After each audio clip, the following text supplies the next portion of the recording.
ሰላም እንዴት ናችሁ? ደህና ናችሁ? እኔ ጋር ሁሉ ሰላም፣ እናንተ ጋር ሁሉ ሰላም ነው? እኔ ጋር ሁሉ ሰላም፣ ፈጣሪ የተመሰገነ ይሁን። እናንተ ጋርም ሁሉ ሰላም እንደሆነ ባለ ትልቅ ተስፋ ነኝና ዛሬ አንድ ነገር ይዤ ብቅ ብያቻለሁ። እሱ ምንድን ነው ካላችሁኝ፣ እኔ ስም ለመያዝ አልፈለኩም ነበርና ሰው አጋር ላይ ያለ ነው እኛ ማለት ነው። እግዚአብሔርን በጣም ነው በቃ በጣም ያሳዝናል የኛ ነገር ማለት ነው። አንዳንዴ ሲያስብ ማለት ነው ግን ከባድ ነው። አንዳንዴ ማለት ነው ፈጣሪ አመሰግናለሁ። አንዳንዴ ደግሞ ግን ለሁሉም ላይ እሱ ይመስገን፣ እሱ ይመስገን፣ እንደዛ ይመስገን ነው የሚባለው። እና አንዳንዴ ማለት ነው ስንሰራ ሰዎቹ አሰሪዎቻችን ስንሰራ እየሰራን እንውላለን። አንድ ደቂቃ 10 ደቂቃ ቁጭ ስንል በቃ ይተራሉ ነይ ይላሉ። ያልፈለጉትን ነገር ያደርጋሉ። እቃ ምናምን ይይዛሉ። ቀው ከው ከው ያደርጋሉ። ለምንድን ነው ግን? ሁሉም ቤት ላይ ነው። እግዚአብሔርን በጣም ነው የገረመኝ። ስራ እየሰራን ማለት ነው ደክሜን ውለን ጠዋት 12 ሰዓት ላይ ተነስተን ማታ 12 ሰዓት ስደርስ ትንሽ ቁጭ እንላለን ብለን ስንቀመጥ ይጠራሉ፣ ይጮሃሉ። ስራ ምናምን ያልፈለጉትን ስራ ይሰራሉ። እኛ ቁጭ ከምን ከባድ ነው። እግዚአብሔር ግን ለምንድን ነው ቃላት አጠረኝ። እግዚአብሔር ለምንድን ነው ግን እንደዛ የሚሆኑት? ፈጣሪ አምላክ ልቦናቸውን ይስጣቸው። ምን እንላለን? እንደዛ ነው የሚባለው እና ብቻ ከባድ ነው። ቻሉበት፣ ምንም አይደለም። ፈጣሪ ከኛ ጋር ነው። እሱ ያግዘናል፣ ይረደናል። እና ብዙ ሀገር አቋርጥን፣ ብዙ ባሮችን አቋርጥን እዚህ ደርሰናል። ግን ፈጣሪ የተመሰገነ ይሁን፣ እሱ ያግዘናል። አይዟችሁ፣ በርቱ፣ እሺ፣ አትጨናነቁ። የምንም ማዕበል ቢበዛም የምንም ወጀብ ቢበዛም ፈጣሪ ከኛ ጋር ነው ያለው። ከኛ ጋር ያለው ደግሞ ከነሱ ጋር ያለው ይበልጣል። እና ፈጣሪ ያለ ጸሎት አድርጎ እግዚአብሔርን አንዳንዴ እኮ ግርም ነው የምለኝ። ግርም ስራ ጨርሰን ምናምን ክላሳችን ስንገባ ይጮዋሉ፣ የሆነ ነገር ያስጮዋሉ። ሳህን ምናምን ካው ካው ካው ያደርጋሉ፣ ያወራሉ። እኛ ስንሄዱ ደግሞ ይተዋሉና ይቀመጣሉ፣ ለእኛ ላይ ትተው ማለት ነው። ግን ለምንድን ነው? ፈጣሪ አምላክ ልቦናቸው ይስጣቸው። ምን እንላለን?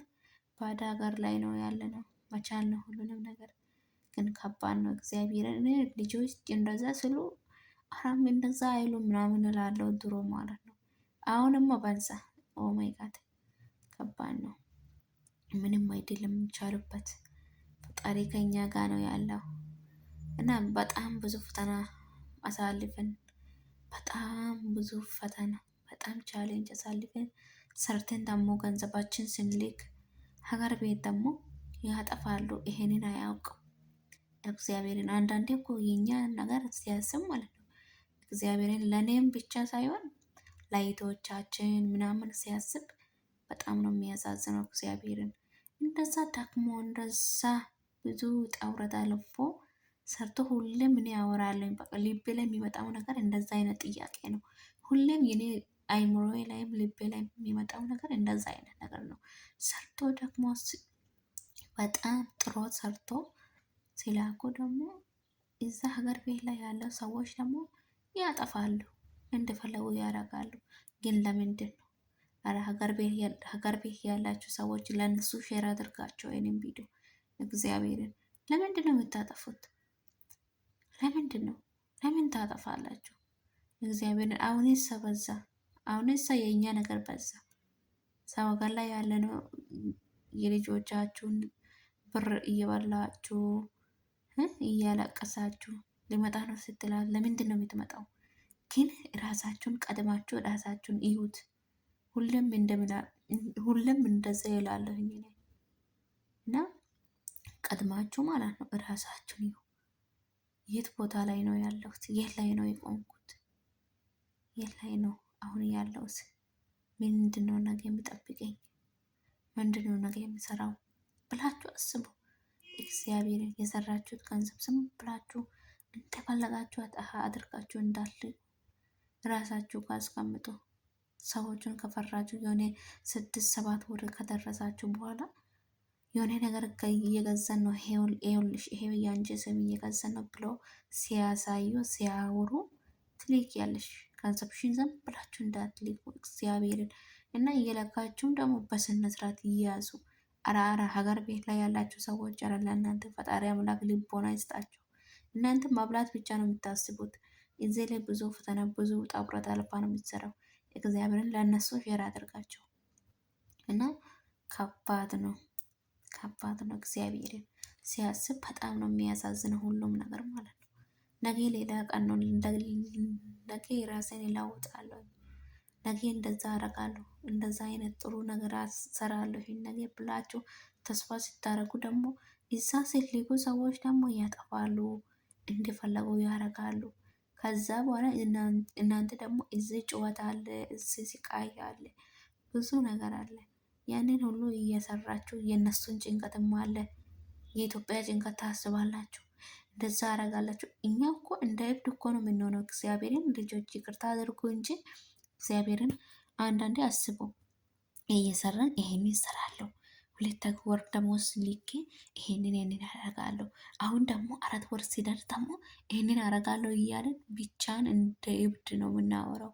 ግን ይሄን እኮ ለማንም አይገባም፣ ማንም አያውቅም። እኛ ራሳችን እንደ እብድ እያወረን እንራመዳለን፣ እንሰራለን። ብዙ ጭንቅላታችን ላይ ብዙ ነገር አለ።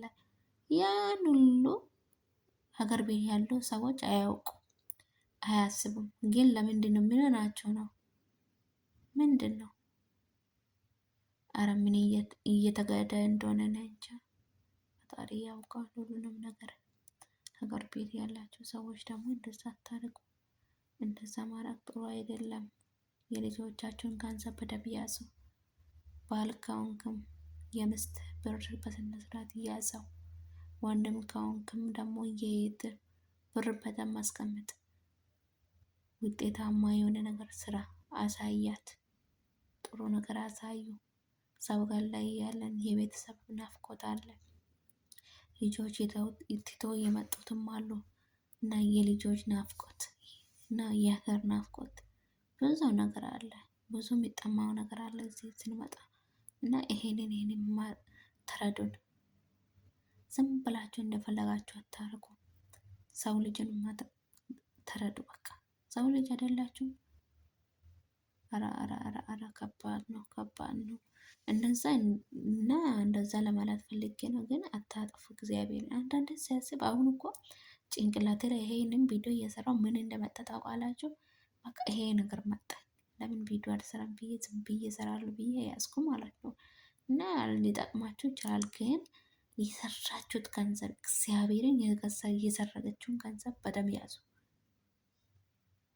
ለማንም እንዳታስበሉ። በደንብ ያዛችሁ። በደንብ መያዝ ጥሩ ነው። ያዙ። ነገ ሀገር ቤት ሄዳችሁ ብዙ ችግር አለ፣ ብዙ ጭንቀት አለ። ያ ጭንቀት ሁሉ እኮ ብር ካላችሁ ምንም አትጨናነቁም። ስራ ምናምን ከፍታችሁ ትሰራላችሁ እና እንደዛ ይመስላል። ብራት እንዳትባክኑ፣ ብሩን በደንብ ያዙ። ብር የምታጠፉ ልጆች አታጥፉ። ዛሬ እኮ የሰው ሀገር የወጣችሁ ሰርታችሁ እንለወጣለን፣ ሰርተን እንለወጣለን ብለን ነው የወጣነው። የወጣነውን አላማ አትረሱ። የወጣችሁት አላማ አትረሱ። መስራት ጥሩ ነው፣ ስሩ። ሰርታችሁ ደግማችሁ ነገ ደግሞ ሌላ ቀን ነው ብላችሁ ስሩ። እየሰራችሁ ደግሞ ገንዘባችሁን በደንብ ያዙ። ሀገር ቤት ስትልኩ ሀገር ቤት ሰው ምንም ለእናንተ አያስቀምጥም፣ ለእናንተ ምንም አያስቡም። እራሳቸውን ብቻ ነው የሚያስቡት። ፈጣሪ ልቦና ይስጣቸው ለነሱ። ምን ማድረግ ይቻላል? ምንም ማድረግ አይቻልም። በየቤቱ ያለ ነገር በጣም በጣም ከባድ አስከፊ የሆነ ነገር ነው። ሁሉም ሰው ቢጠይቁ የራሱ የሆነ ችግር አለ። ሁሉም ቤት ማለት ነው። ፈጣሪ የተመሰገነ ይሁን። ሁሉም ነገር ላይ እሱ ይመስገን። ምን ይደረጋል እንግዲህ ምንም ማድረግ አይቻልም እና በደም ብራችሁን ገንዘባችሁን በደም ያዙን ለማለት ፈልጌ ነው። እና በደም ያዙ ይቶች፣ በተለይ ይቶች ለእናንተ ነው። አንቺ እኔ እናውቃለን እዚህ የምናሳልፈው ነገር የምንሰራው ነገር እንዴት ሆነን እንደምንሰራ አንቺና እኔ እርስ በራሳችን እናውቃለን። ብዙ ፈተና፣ ብዙ ድካም፣ ብዙ ጥረት አድርገን ነው የምንሰራው። ያንን ገንዘብ ደግሞ አታጥፉ። መጥፋት ጥሩ አይደለም። አታጥፉ። ብራችሁን አስቀምጡ። በደንብ በስነ ስርዓት አስቀምጡ። ለማንም እንዳሰጡ እግዚአብሔር የራሳቸው የሆነ ነገር በጣም አስቀምጡ እላቸዋለሁ። ውዶች በጣም አስቀምጡ እሺ፣ እንዳትበሉ በጣም አድርጋችሁ አስቀምጡ። ወዳቸዋለሁ። ባይ ቻው።